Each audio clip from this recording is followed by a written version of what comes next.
The Archduke Trio by Beethoven was dedicated, as you might expect, to the Archduke Rudolph of Austria.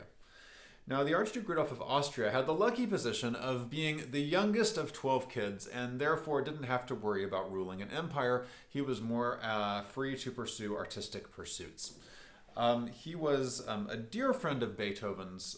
Beethoven loved this Archduke very much and dedicated no fewer than 14 works to the Archduke. Major pieces like the 4th and 5th piano concertos, Missa Solemnis, the Grosse Fugue, and the Hammerklavier Sonata, and of course, the Archduke Trio.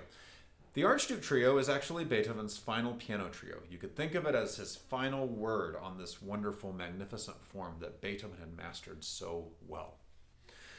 Beethoven himself actually performed at the premiere, but unfortunately at this point, Beethoven's deafness was very serious, and the performance itself didn't go that well, at least from the keyboard, Beethoven playing from the pianoforte.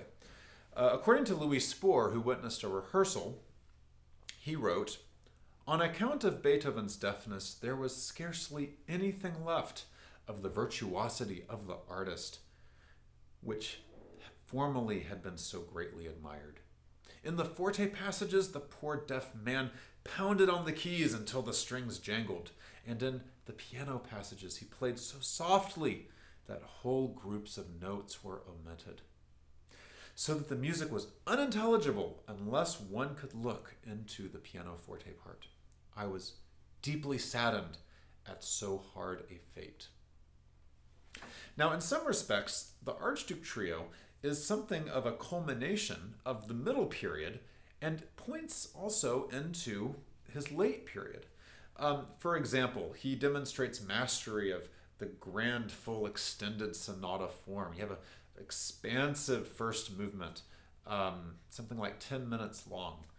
Melodies are beautiful and long. They're similar to the triple concerto or the fourth concerto, these beautiful singing lines. It's almost a symphony written for the piano trio.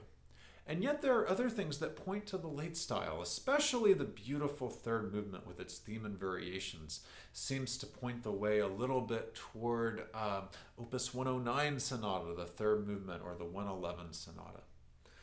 A truly wonderful work that we are so excited to share with you.